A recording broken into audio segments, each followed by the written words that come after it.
Good morning, good morning, good morning.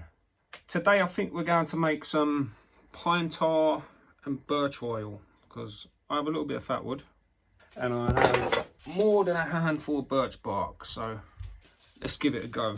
We'll have to improvise a little bit because I normally do it in the woods. So get all my bits together and I'll meet you in the garden. Welcome to my garden. Right, so obviously you're going to need your birch bark to make your birch oil. You're going to need your fat wood to make your pine tar, but you need 2 metal containers. I've gone for paintings. This is what I normally use. Got lids. You need a lid. I have seen a few videos of people just doing it in tin foil where it's open and just letting it run out. You can do that, but if the flame catches it, then it's gone.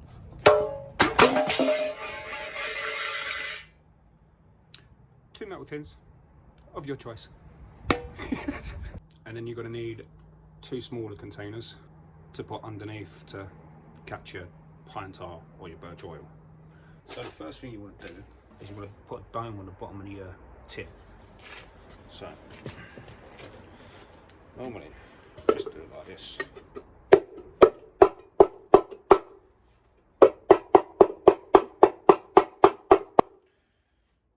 Just trying to encourage it to run down. Once you put your dome on there, you're going to put a hole in it. Don't pierce your hole from the outside in because you'll create a lip on the inside and then nothing will run out. So you want to create your hole from the inside. I'll do that. I'm going to sand it so we have no accidents. It's not a big hole, but you want it at the centre of that dome. See what I mean about the lip? So if that's on the inside, nothing's going to run out. So I'll crack on that, I'll do the next one, and then I'll bring you back for the next step.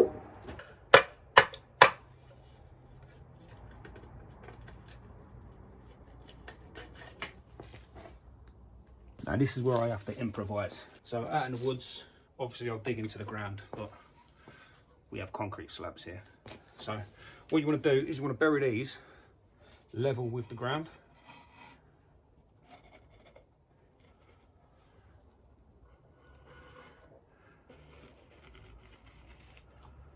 Just like that, and then your tins will sit on top. That one's going to go on there, and that one's going to go on there. So let's chuck the stuff in. Right, so that's me fat wood, and here's all my birch bark. Just going to shove it in there. Now, some people put holes in the lids, some people don't. I do put holes in the lids because just like charcoal, when it stops smoking, you know it's done. So, a little hole in the lid as well. And then obviously, we pop that on there like that. Nice and tight. That goes on there. Same with the other one. There we go, she goes on there, nice and tight. So now what you want to do is kind of build up around the bottom just to make sure no gases come out, nothing leaks out, no flame gets in. Obviously I'm doing this with sand, you're more than likely to be doing it outdoors with soil, and then it's as simple as build a fire around it and wait for it to stop smoking. So literally just going to build a fire all the way around it and keep the fire going until the smoke stops coming out of these 2 holes. I have a lot of room to play with here, and I'm just going to have to keep on adding to it as we go, I think.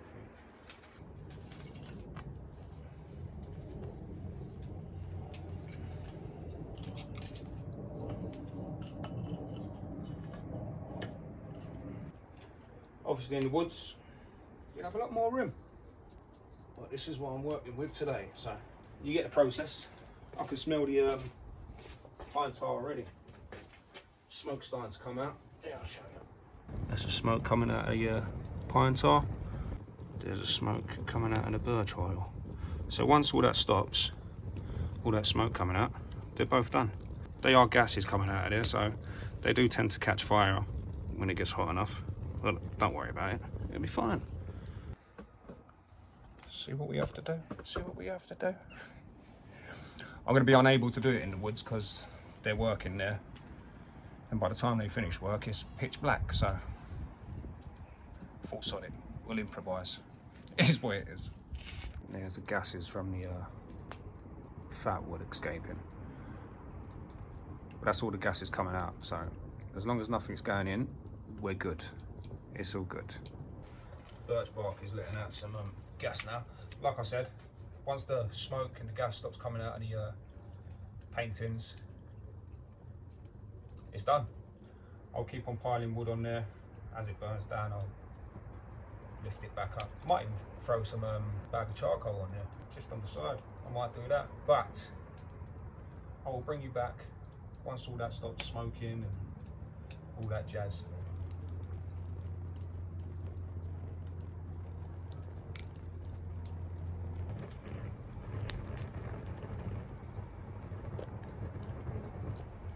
All the wood's pretty much all gone now.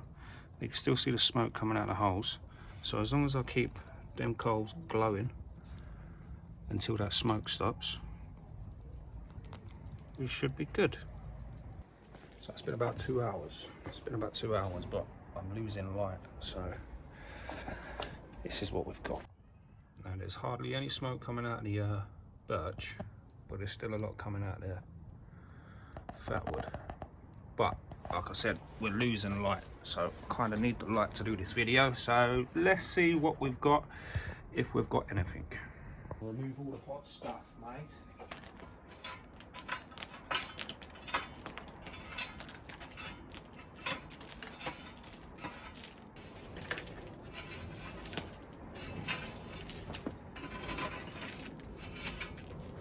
I will let that cool down a bit, and then I will lift it off and show you what's there. Right, moment of truth. Let's see if we've got any pine tar to start off with. Move this stuff from around the bottom so it doesn't fall into my pine tar.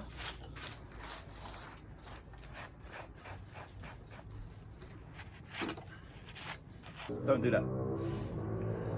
Moment of truth, pine tar. We got any? Oh, we have. We have. We have. Birch oil. We got any? We have. We have. A bloody tiny bit of birch oil.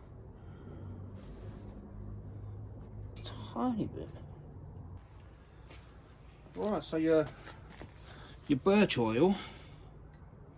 This is my first time making birch oil. But if you go over to Bosan Dan's channel, he does have a video where he'll tell you a few more things about it, what it can be used for. I'll leave a link in the description. The pine tar, I've done that a few times now. Done pine tar a few times now. Here's my empty pine tar jar.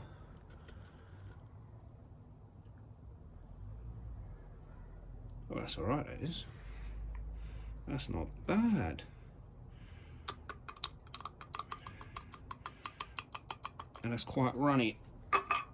What will happen with that is it will separate, and get build up of water on top. And I just pour out the water and I'm left with my pine tar. That will start separating in a matter of minutes as well. But as for my birch oil, I think I need more birch bark. But I'm happy. It was a success. It worked. Now that will stay in there. And that will stay in there. I'll let them cool down first, obviously. In case you are wondering what I use me tar and my oil for, I use it for my wood. So this is your birch tar.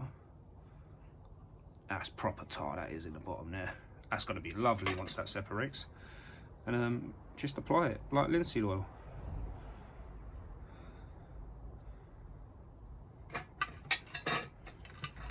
You can actually mix it with linseed oil as well. I've done that before. but you can use as it is. And if it is still a bit tacky, once you've applied it, a little bit of heat, soak it into the wood, works pucker, and that will seal off your wood. And then your birch oil is the same, just protects your wood, stain it. Your birch oil is a lot less tacky than what the birch tar is, pine tar. Quickly with the blowtorch.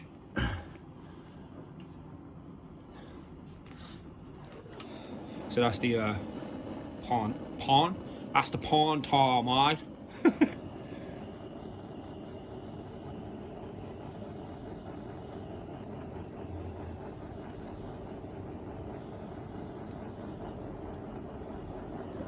See it soaking in already?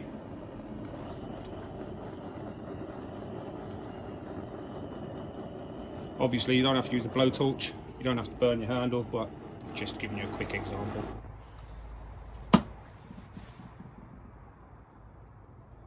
Birch oil, pine tar.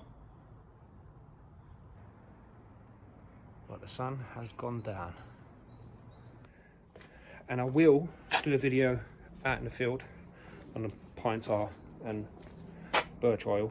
I'm definitely going to make some more birch oil.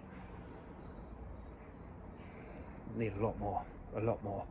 Granted it wasn't finished properly. Could have been another hour. You just got to wait for that smoke to stop, and then it's done. But yeah, apart from that, thanks for watching. If you made it this far, thanks for sticking with me. And as always, thanks for watching. Hope you enjoyed, and I will catch you on the next one.